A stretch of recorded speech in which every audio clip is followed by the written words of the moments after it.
Leader Zoom లో join అవుతున్నారు. నమస్తే అండి అందరికీ కూడా. ప్రేమ్ గాంధీ గారు, నమస్కారం అండి. బీజేపీలో చాలా ఎనర్జీ కనిపిస్తోంది. ఖచ్చితంగా ఈసారి ఎలాగైనా పాగా వేయాలి ఢిల్లీలో అన్నట్లుగా మేనిఫెస్టోలో ఉన్న హామీలు చూస్తే అర్థమవుతోంది. నిజంగా ఈ హామీల పేరుతో కాంగ్రెస్ పార్టీ కానీ బీజేపీ కానీ ఉన్న ఆమ్ ఆద్మీ పార్టీ కానీ ఫ్రీబీస్ ఎక్కువగా కురిపించినట్టుగా కనిపిస్తోంది. ముందుగా ఏయోటి ప్రేక్షకులు అలాగే వివిధ పార్టీ నుంచి నాయకులకు విశ్లేషకులకు అందరికీ నమస్కారం.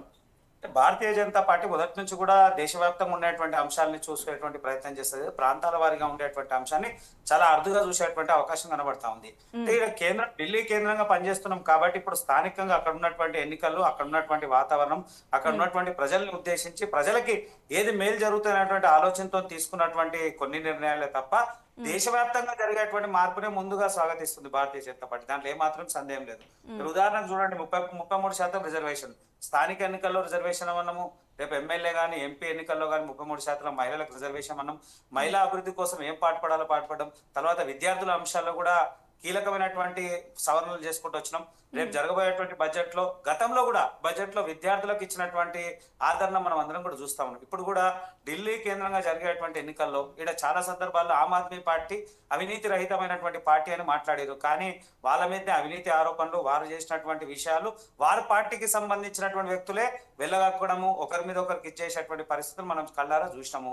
ఇలా ఒకటే చెప్తాము, అక్కడ ఉన్నటువంటి ప్రజలకి ఆదరణ జరిగేటట్టు మళ్ళీ ఇచ్చినటువంటి హామీలు ఎక్కడ కూడా ఏదైతే అమలు కానటువంటి హామీలు ఎక్కడ కూడా భారతీయ జనతా పార్టీ ఎక్కడ కూడా ప్రవేశపెట్టదు.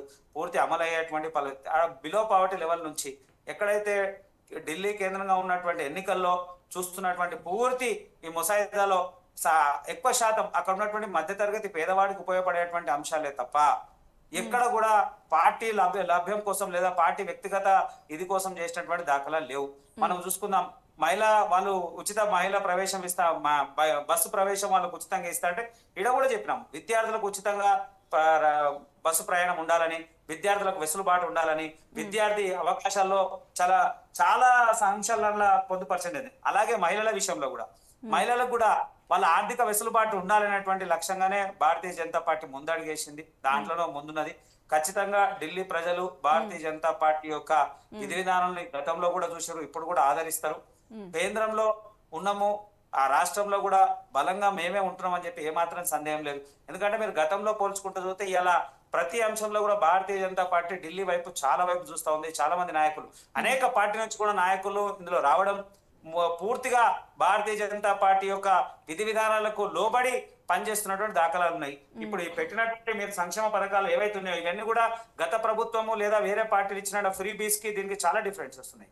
ఎక్కడ మధ్యతరగతి పేదవాడికి ఉపయోగపడేది తప్ప సామాజిక వర్గాల వారిగా విభజించినటువంటి దాఖలాలు చాలా తక్కువ. కానీ వేరే పార్టీలు సామాజిక వారుగా విభజిస్తూ చేసినటువంటి దాఖలాలు ఉన్నాయి. ఇక్కడ మేము ఓవరాల్ గా బిలో పవర్టీ లెవెల్ ఉన్నటువంటి అంశాన్ని మాత్రమే భారతీయ జనతా పార్టీ దాన్ని పూర్తిగా విశ్లేషించింది.